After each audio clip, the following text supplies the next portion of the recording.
Well, hi, I'm Lee Johnson.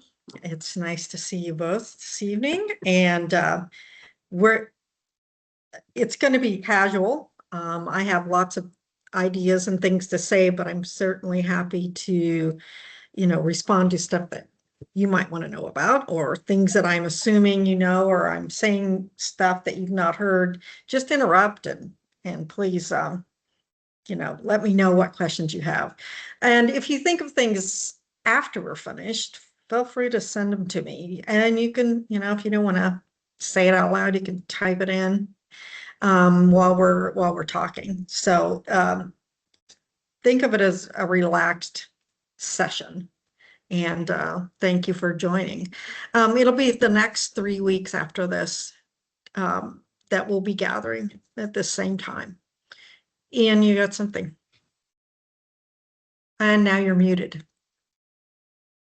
I was just going to say that we know that a number of people enroll and then they receive a recording later because they can't attend in the moment because of the time zone issue.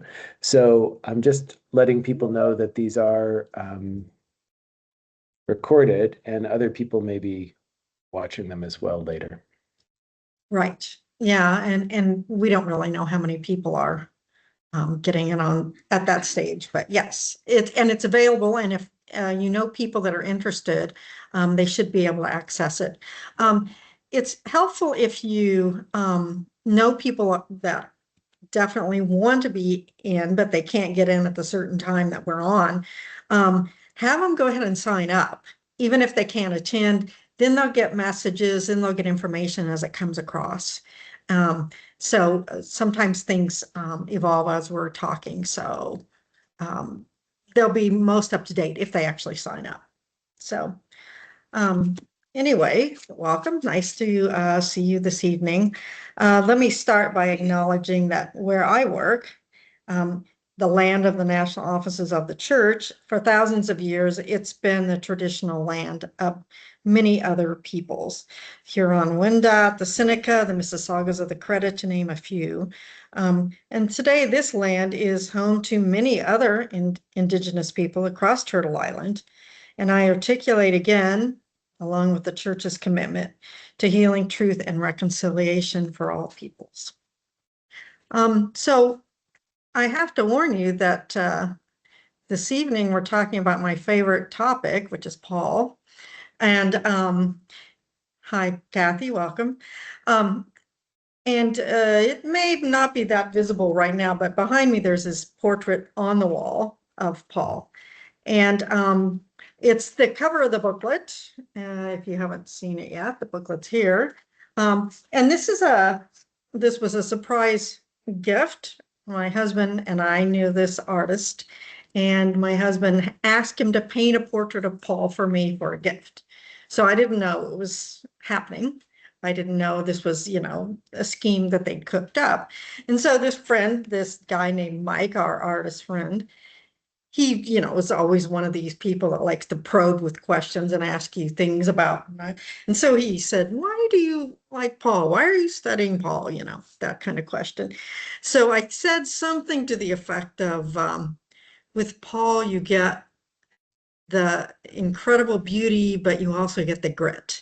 And I like that about Paul. And he said, oh, yeah, that's really interesting. And so when he did the painting, the background, he mixed dirt in with gold leaf, and that's the background of the painting. So let me see if I can bring it up here. So when he did this painting, you'll see, this part here, this background, the gold is real bright, and then the dirt is mixed in, and it was just a nice way that he represented what I like about Paul. So anyway, I've had this for years. I've had this painting, and it's been in a number of places in a number of states. And so I was so happy to have an occasion to put it on something that a lot of people would see. So this is the booklet, and I hope you've had a chance to find it.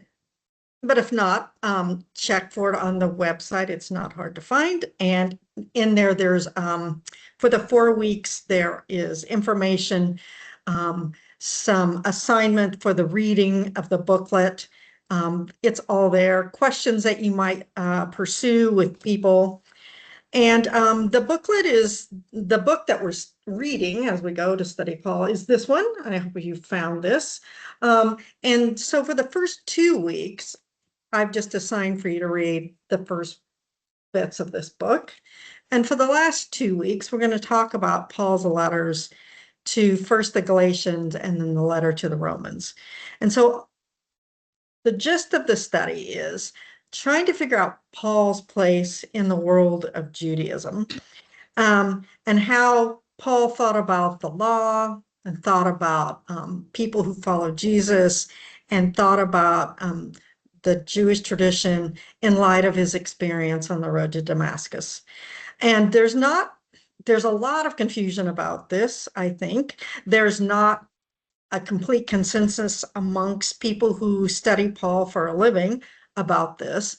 But I find that people just have the impression about Paul, and a lot of times it's the impression that I think isn't well informed. So part of our study will be, how do we know more about Paul, and how do we situate him in that first century world of the Jesus followers, the Jews, the law and baptism, all of those issues, and how that impression, whether we know it or not, that impression of Paul comes into today's issues around how does Christianity relate to Judaism. And so part of what I've learned, I haven't worked at the Presbyterian Church a year yet, but I'm over these first few months, I've definitely learned that this issue is one of the main ideas of interest around church and education, is how do we think about anti-Judaism and the history of the church?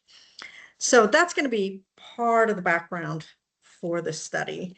And so you can feel free to bring up any questions that you have related to that. In this booklet, towards the back, I won't go through it, but there's a whole section of things that I said what I like about Paul. And so one of the things that I get asked a lot, because Paul's my main area of study and writing, why would you, a woman, ever want to study Paul? And people have certain impressions of Paul, and so they're surprised that I have a generally favorable impression of Paul. I mean, there was a lot of things that aren't that likable about him, but there are things that I think are honorable, and some of those I've listed for you towards the back of that booklet. Okay, so that's kind of the main gist of our study. We're going to have 2 weeks where I give you some background. We'll talk somewhat about what John Gager writes about in his book. He's giving you some history of how writings outside the Bible can help us think about Paul in different ways. And then we're going to look at the 2 books that I hear quoted from Paul the most when it comes to the issue of what do we think about Paul and Judaism and the law. All right, so let me pause. Is there any question about the plan? Okay. All right, here we go, Sam. So let me give you some background that you may not know. So we're talking in the 1st century now. Jesus dates are, he was born around 4 BCE. You know, we tried to set the calendar right with Jesus' birth date, but that wasn't quite accurate. Now we think it must have been around 4 BCE. Jesus likely was killed in 30.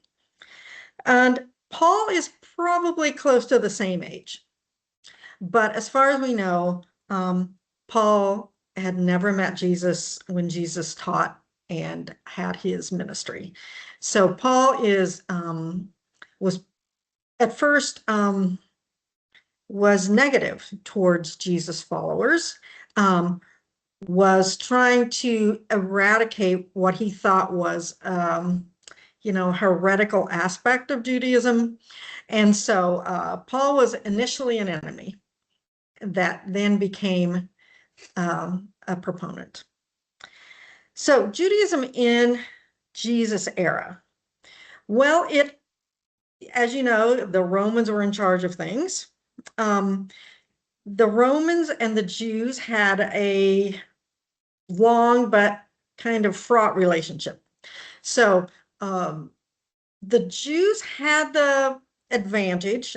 Well, let's put it this way. The Romans were pretty lax when it came to allowing different religious groups to exist. In other words, they didn't try to eradicate Jewish religious beliefs and practices. They tolerated a lot of diversity that way.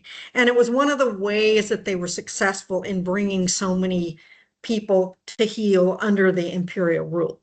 So they had some things that they insisted on, but they let a lot of different religious groups exist. And in fact, sometimes they supported them in helping to build temples and things that allowed people to worship these in these ways and worship these gods that may not have been necessarily favorites of the Romans.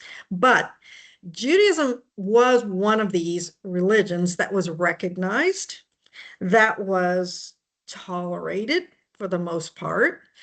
But the Jews, they resented the Romans in a lot of ways.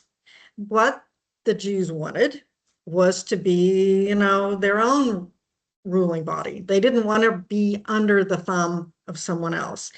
And so there were parts within Judaism that were very anti-Rome, and people that said the only way we can truly be God's people is to get rid of Roman rule. And so they were really out to try to overturn Roman rule.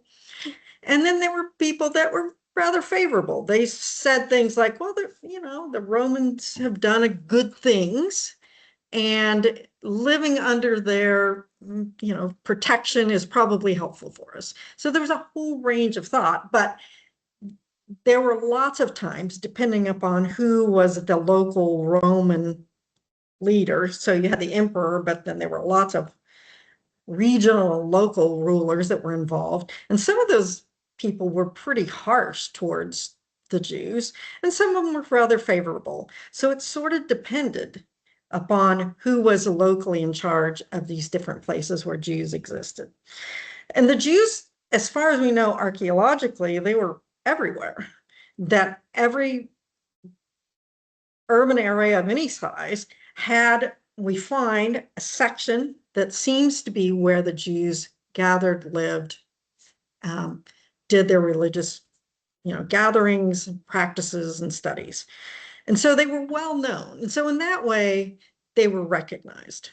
And if you were a recognized religion within the empire, then you had a little bit of power that maybe other groups didn't. So, for instance, the Romans knew that the Jews had a tradition of not working on the Sabbath. Now, the Romans grumbled about this. One of the things that they said about the Jews was they're lazy. And the laziness was related to this, they work 6 days and then they don't work a day. And so that was one of the beefs that Romans had with the lazy Jews, that they, you take a day off every single week. And so that was one of the oddities they found about the Jews, but they generally tolerated it. They allowed them to do that. Another thing that the Romans had a beef with, as far as the Jews went, was they called them antisocial. And that related to their different kind of eating habits and with whom they would eat and what things they wouldn't eat. And one of the funny things that the Romans commented on was they said it like this: everything that tastes the best, they do not eat. And so the Romans thought that they were kind of crude and, backward. And, the, the Romans were of the idea of, well, anything's better with a little bit of pork in there, if you can work, that's always good. And they don't eat that. And, things from the sea, they don't eat a lot of that. And so they thought of them as antisocial and backward, that they had these rituals that were related to cleanliness, and they would reserve and draw back because of those. And so they thought of him that way. But they tolerate it for the most part. But one of the places where this got political and problematic was there were all these festivals that were held to, give thanks to different gods of different things. And generally everybody participated. And there would be some patron that would put forth a big feast. There would be food and drink, and it was expected that everyone would pay homage to these particular gods. Let's say the god or goddess of the harvest would be there. And if the Jews withdrew, which they typically would, because they wouldn't want to run the risk of eating certain things or socializing with certain people, then let's say there was an issue with the next harvest, then the Jews became, the target of, suspicion. You're the reason why there wasn't the rains this year. You people are the ones. And so all of those things brought, even though the Jews were recognized, even though they were widespread, even though they were looked up to in some ways because of the antiquity of their religion, it went way back. It had sacred writings associated with it. It wasn't any kind of recent gathering. So all of that carried some weight for the Romans.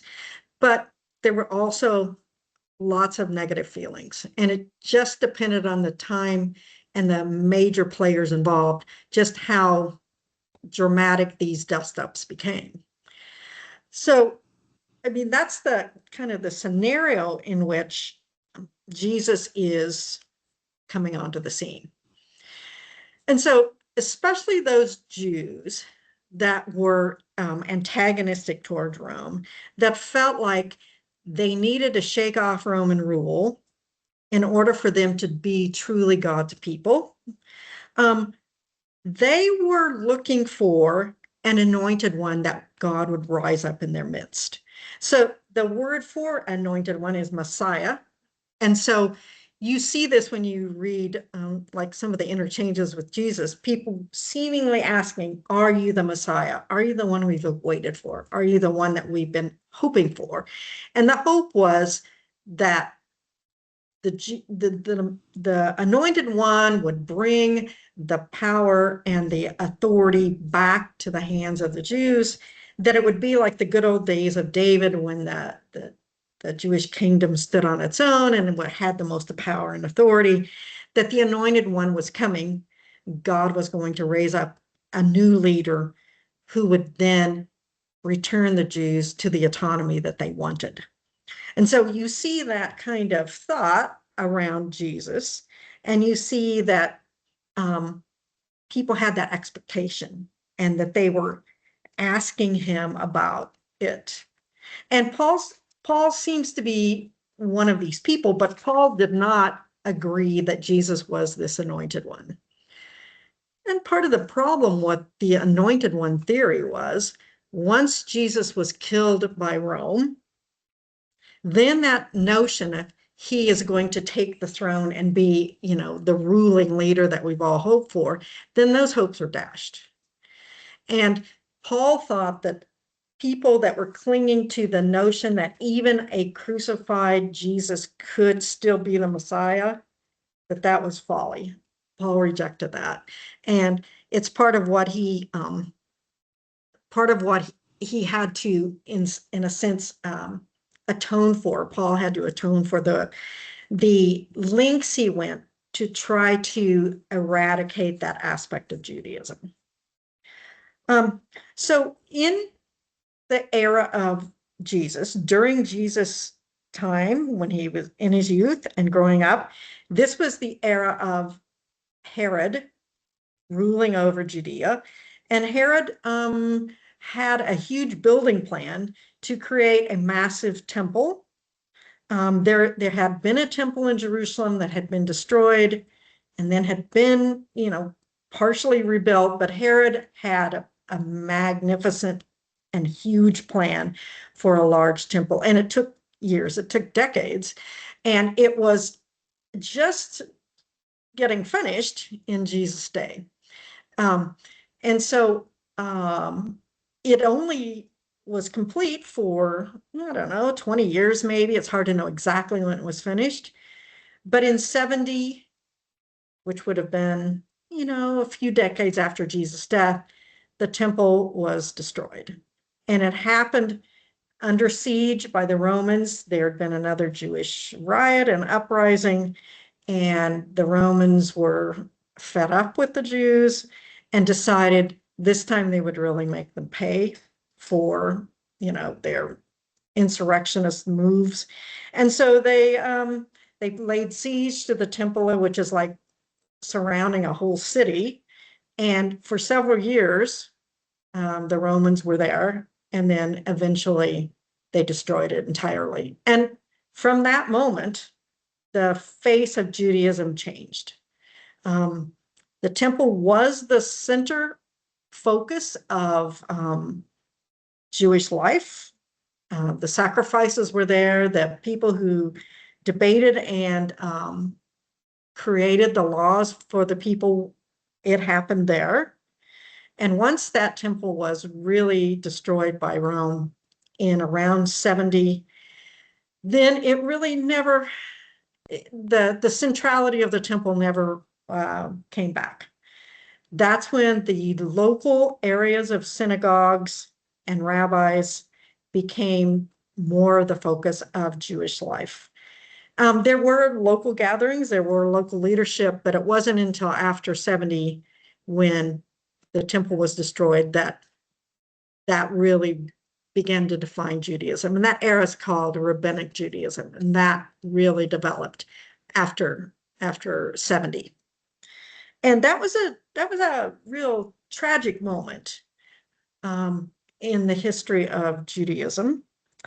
And it was one that later became the thing that the gospel writers would reflect back upon.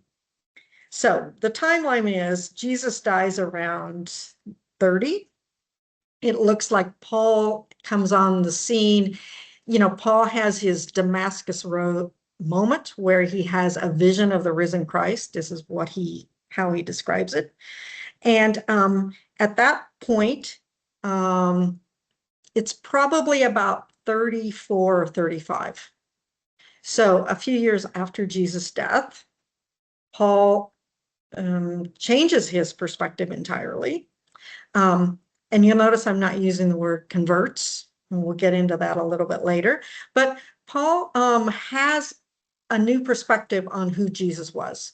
Up to that point, he thought it was a sect within Judaism that was wrong-headed, heretical, and it should be rooted out. Then Paul became a proponent of declaring that Jesus is the risen Christ. So that happens in the 30s. Paul is, I don't know, he goes away into Arabia for a while. His movements aren't that clear for a while, but by the 50s, in the 50s is basically when Paul's letter writing happens. And so he's been traveling, he's been establishing churches, communities of belief around Jesus. And he has a plan that he'll travel throughout the Mediterranean world. And he understands himself as one called to go to the Gentiles. And so he uses that language of call consistently. And so Paul's travels, and all of that happened between 35 and about 60. And around 60 is when he is imprisoned in Rome, and he is killed by Nero in the early 60s. So Paul has died. All Paul's letters have been written. Paul has died before any of the Gospels are written down. So the earliest Gospel is about 70. That's Mark. And the four Gospels in the Bible are written between 70 and 100. So all of the Gospels are written by communities of faith that are interpreting what it means to be a follower of Jesus, what Jesus' life and mission was about, but they're doing it as a second generation, or maybe even a third generation, that's looking back and interpreting theologically what all this means. Because it seems that Jesus' followers, they had the expectation that he would be this anointed one, this Messiah, this powerful leader that's going to come up and wield political power and make the nation of Israel great again. And that things didn't work that way. And so I think it's obvious that Jesus' disciples were taken aback by Jesus' death. They didn't know what to make of it. They were probably petrified about what does this mean. They had to be scared, because if Jesus was killed as an enemy of Rome, then Jesus' main cadre around him, they would also be considered enemies of Rome. So it wasn't safe for them to be out and about and proclaiming things. But I think they were also completely befuddled about, were we wrong? Was he not the anointed one? Either they had to say they were wrong, or they had to say that what we thought the anointed one was about was wrong. And so I think some of them probably did the former. And then some of them, like Peter and James and John, they seem to be like the latter, that begin to understand how their belief in Jesus could make sense in light of Jesus being crucified.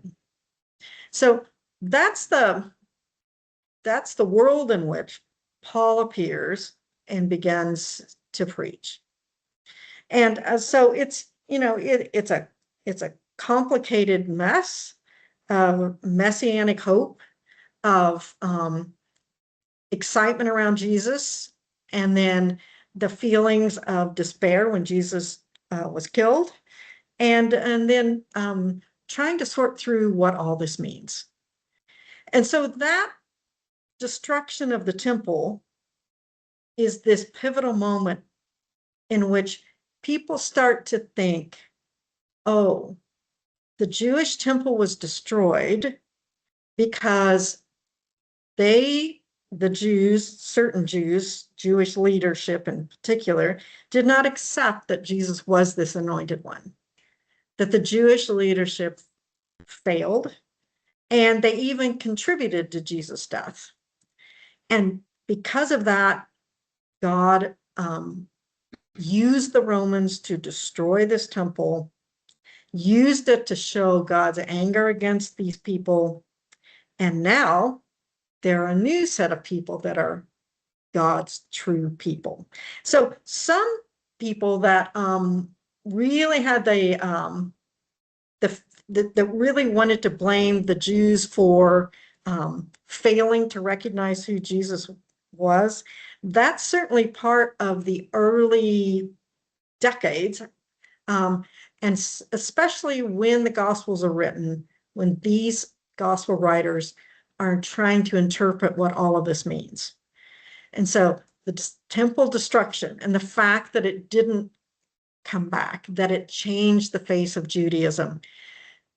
There were some, certainly not all, and Paul's not among them, some that thought this is God's way of turning God's back on these people.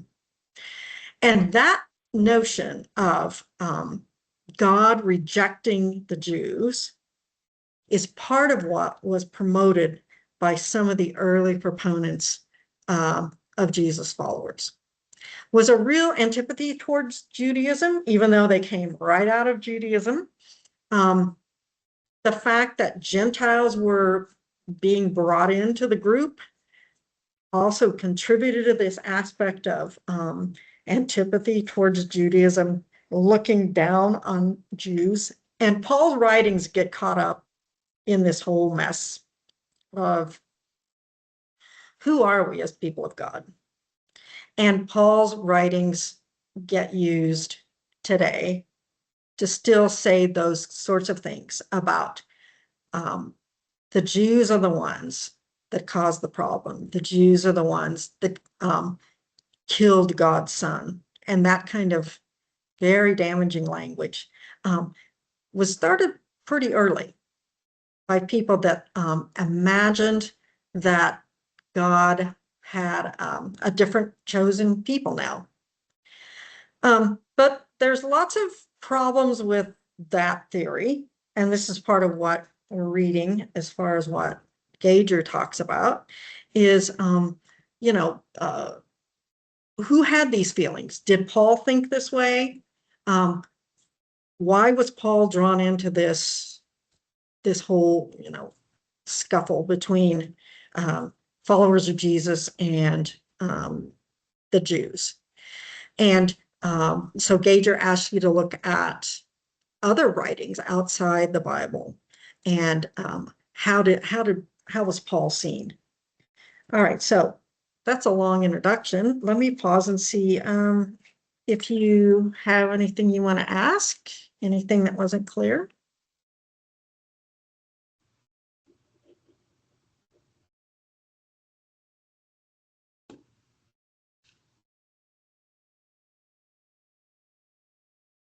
Okay, well, let me say a few more things. So historically, the people who followed Jesus were just a part of Judaism. So it's clear that Gentiles were there. Gentiles were part of the movement. Paul saw himself as, this is my job. I'm called to talk to the Gentiles. But it was still seen by Rome and by everyone around. There wasn't the name of Christianity. There wasn't the idea that these followers were Christian. If you look in the New Testament, you're not going to find that language much at all. There's a couple of comments in Acts. There's one in 2 Peter, I believe, and that's it. There isn't any language of Christian. And Judaism was so diverse. I already told you there's certain ones that were, ready to go to war against Rome, and certain ones that were pretty chummy and appreciated the Roman rule. So there were lots of diversity. And one of the diverse aspects of Judaism in Jesus' day was a group, and you still see this within Christianity now, there's a group that says the only way to be truly God's people is to separate yourself from the evil that's around you, to not be part of the society. You have to set up another separate group that's going to sequester themselves and live their lives. And you can't do that kind of strict life within society. So there was a group that we know of, and there were a lot of them, that went out and went away and set up their own community. And you've probably heard of the Essenes that seem to be this type of group. People think that it's likely that John the Baptist was like either part of them or a similar minded person. And it even appears, people suggest, that Jesus thought about this, because it seems like Jesus had a relationship with John in some way. I mean, Luke says they were cousins, but he's the only one that has that kind of thing. That Jesus may have been exploring this idea with John and John's group, but Jesus doesn't ultimately go out and separate himself and live, a pure life away from the rest of society. Jesus went and challenged and worked within Judaism. And Jesus' skirmishes mainly came from challenging those people who were determining where to draw the boundaries of the community, what the laws would mean, that's the people that Jesus got into the most exchange with, was those. And those are the ones that had the bad things to say about Jesus for the most part. So there's this diversity that's there. And the early followers of Jesus, they weren't launching a new religion. Jesus wasn't saying, come over here, follow me, I've got a new religion, and this is the true way to God. He never said that. Paul never said that. So this idea of Christianity being a religion in and of itself isn't legit until at least the 2nd century, and maybe even later.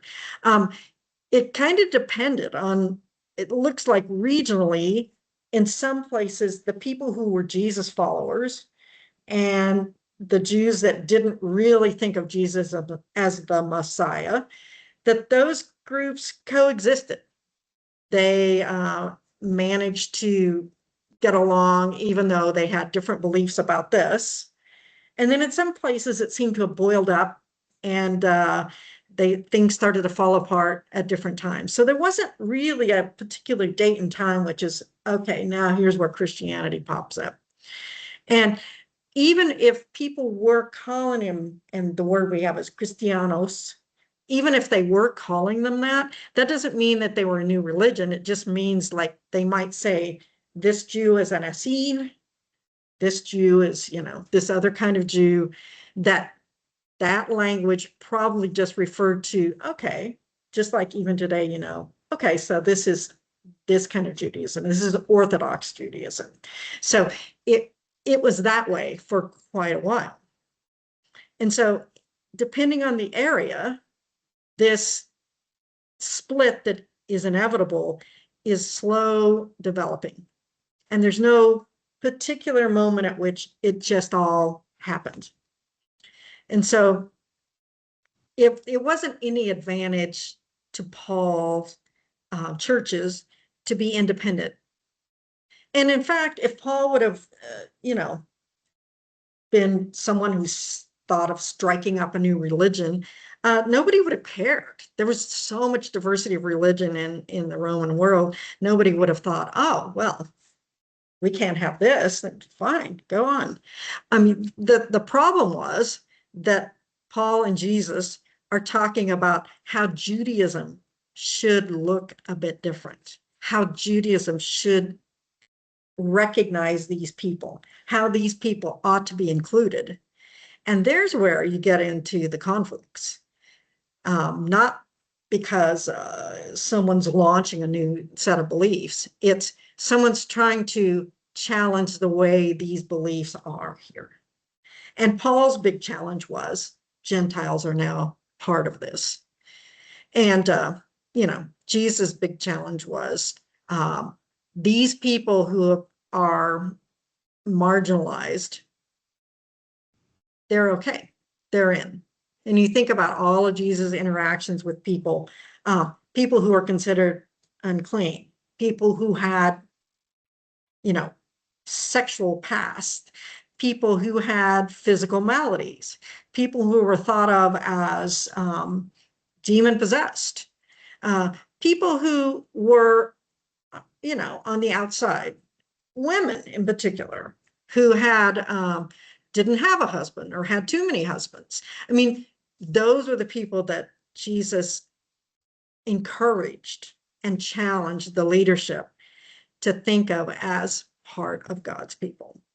And once again, Jesus is challenging the system, not starting something new.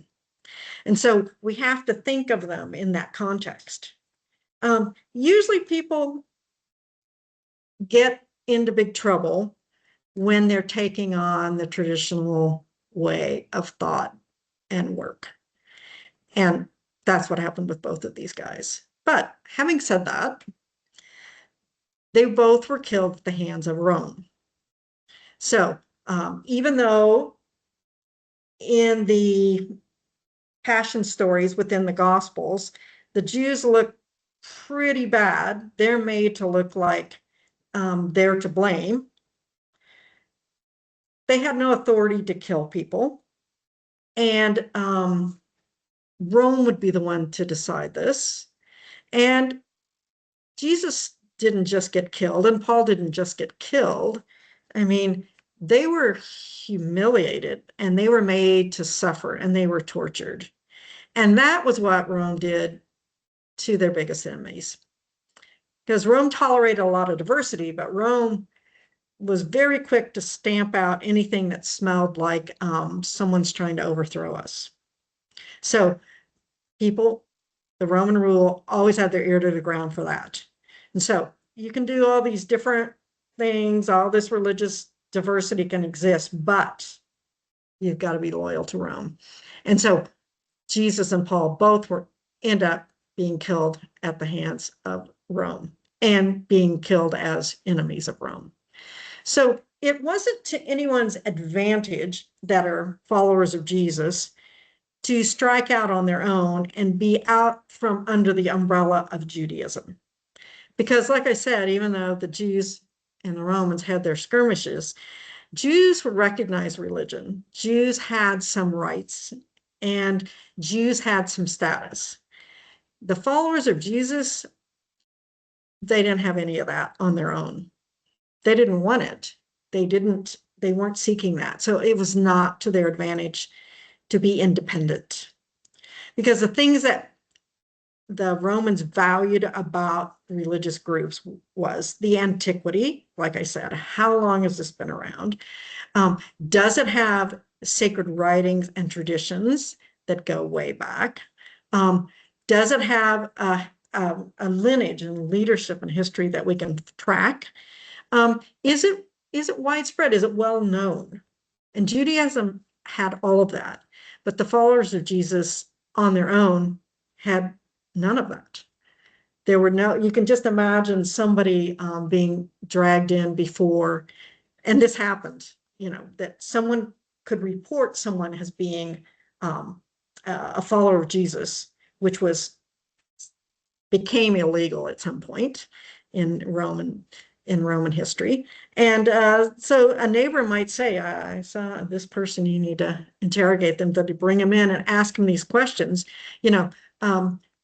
what religious group do you belong to? They may say Judaism, but if Rome questioned further, they'd have to say, well, no, we are Christians now. Well, how old is your religion? 30 years, who is your leader again? Well, it's Jesus of Nazareth. Where is he now? Well, you killed him on the cross. I mean, this kind of interrogation, there's nothing about that religion in Rome that carried any weight at all. So there was no good reason that followers of Jesus would want to be out from the umbrella of Judaism. And so they didn't seek it. And it's certainly Jesus and Paul did not envision this. But there's some point at which the Jews are probably thinking, we don't want these people in with us. We don't want to be associated with them. Their leaders killed by Rome, they don't follow the traditions that we're used to. We don't want them as part of us.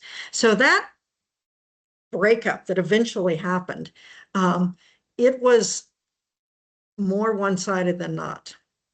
The followers of Jesus were not trying to get away and stand on their own. So that happened with a lot of acrimony. And you can see it, it's palpable in some of the gospel writings. Particularly the Gospel of John has a lot of reflection on this.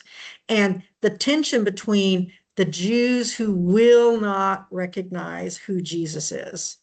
As John writes about all these signs that Jesus did, John's the one that calls them signs. And so John is, indicting the Jewish leaders by saying that. Here was this sign, here was this sign. Oh, there was the time that he healed a man born blind. Oh, there was the time he raised the guy from the dead. Those were all signs. Now, where were you people when those signs were there? Why didn't you read them? Why didn't you look at them? And, John 9 ends up with, those who are blind are the ones that see, and you who say you see, you're the ones who are blind.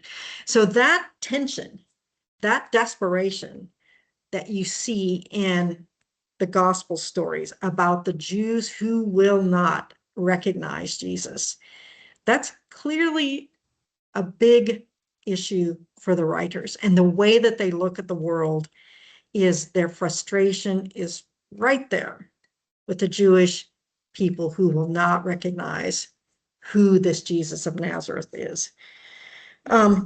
So there was no, there really wasn't any wish, shall we say, of separating the followers of Jesus from the umbrella of Judaism under which they were formed. So let me pause again. I've been talking a lot. Anything you want to ask? Anything that doesn't make sense?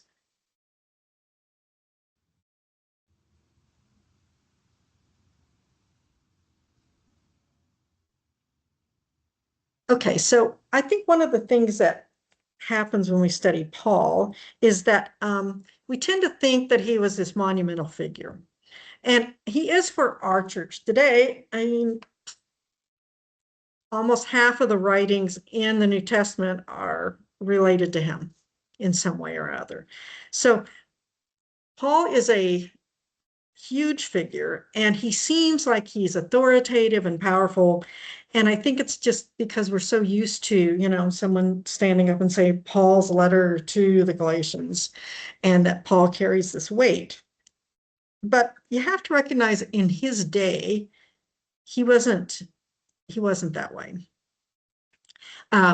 He has the historical advantage of writings that survive and writings that became part of the sacred writings of Christianity. But it seems like he had very little advantage in his own day. Okay, so let's count the ways that he had trouble. First, initially, he was against it.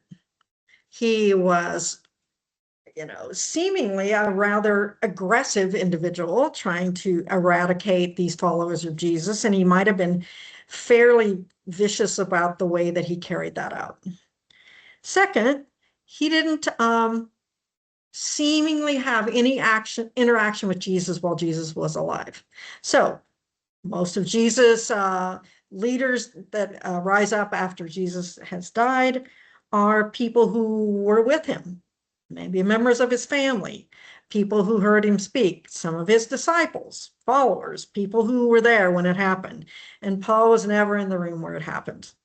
And so he's a latecomer to the party. And so he doesn't have any of the traditional credentials that you'd expect. Paul says that he's not particularly eloquent. He doesn't really have the gift of talking. And here's a kind of thing that we usually don't pay much attention to, but Paul says that that he determined that he would be a self-supporting preacher of the gospel. So he would work for a living and manage his own needs by doing tent making stuff. And so not only is he, a laborer and he's taken this on, but tent making, there's some problems with that. One, he's probably his best customers are the Romans soldiers who want tents. And so he's probably supplying shelter for the Roman soldiers, which isn't going to make him anybody's favorite. The tent making process was nasty. It was done with hides and urine. So his whole visage must have been pretty unpleasant. So Paul doesn't really have a lot going for him. And so none of the usual credentials. He didn't know Jesus. He didn't walk with Jesus. He doesn't come across as someone who's powerful. He says he's not eloquent. So he doesn't have any of that traditional stuff that people would expect. And so he has a lot of detractors, people that don't believe that he had this vision where he saw the risen Christ. There seem to be no witnesses that can speak up for him. That they don't think that he's legit because he didn't meet Jesus and he doesn't know Jesus. They don't find Paul impressive. And so he has a lot more detractors than he has followers. And it seems like some of these detractors just like Paul had dogged people that followed Jesus. Now Paul has people dogging him.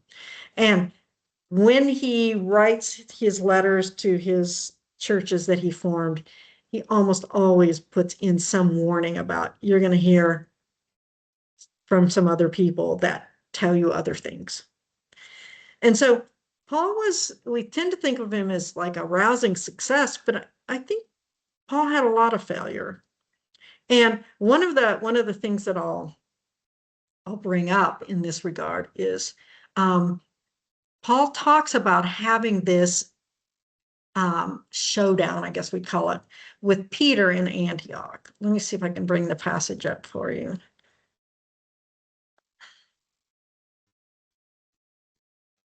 Yeah. So make it a little bit bigger. Oh, that's way big.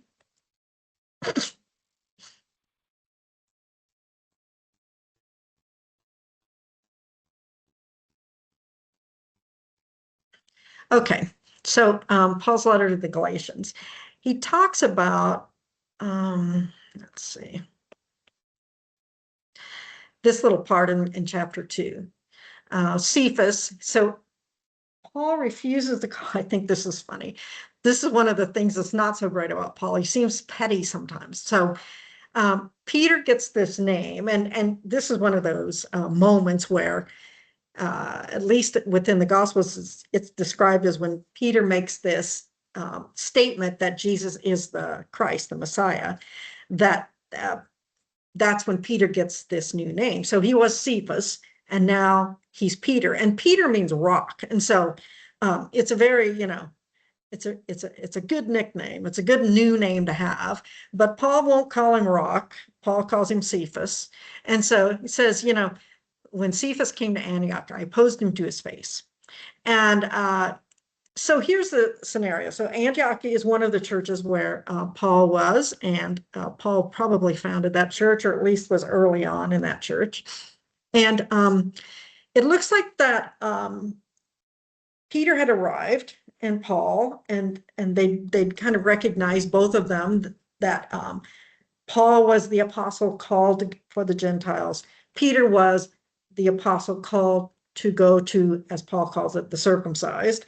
And so they both had recognized each other's place in this whole scenario of spreading the good news of Jesus. But here, so when Peter's at Antioch, this is a group of mainly Gentile followers of Jesus that are there. And Peter is with Paul, engaging in, dining with them, engaging with them. He intermingles freely with them. But then people came from James, and so James would be one of them associated with the circumcised. And it says when people came from James's group, that Peter then withdrew and ate with them. And Paul thought this was a huge hypocrisy. And he said that, that Peter even convinced Barnabas to act like this. And he says that I opposed him to his face because he stood condemned. And so there's this very, dramatic moment where Paul is writing this. He's talking about this incident with another church in Galatia. And he's saying, Peter was a hypocrite and I stood up to him. But, most people think Paul didn't win this argument. And here's the scenario. So Peter is, as Paul said, called to take the good news to the circumcised, and Paul's going to be the one that goes to the Gentiles. So I can kind of grasp Peter's idea here. So when the circumcised group comes in, then Peter goes and associates with them. Paul thinks that was wrong. He shouldn't have done that. He shouldn't have, crossed that line again. He should have stayed with the Gentiles. Well, I don't know. I think there's some logic to what Peter did.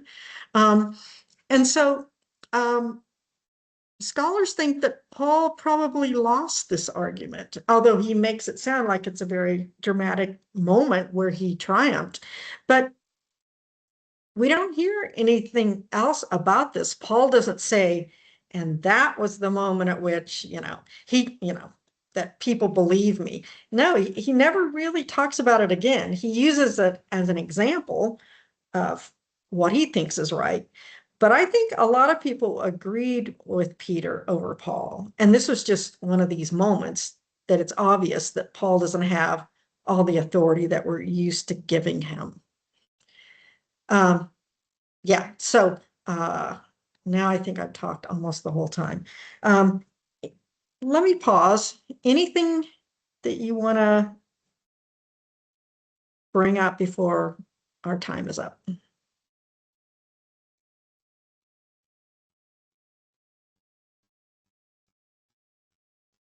All right. Well, now that we've sufficiently degraded Paul, no, I'd like to think of it as humanizing him. So he wasn't all powerful. He wasn't all authoritative. And frankly, he didn't understand everything, because there's times that he changes his opinion. And that's one of the things I like about him, that he engages with people, he learns stuff, and that he adapts. Okay, yes, well, here's another way of doing this. Or maybe he just says, in this regard, you can follow your own conscience. And so he certainly is willing to understand things in a new way, which I think is admirable. Anyway, what I would encourage you to do is look at what Gager has said. Here's the anti-Jewish interpretation of Paul, that people that say that Paul really was the source of anti-Judaism. It's where it all began. But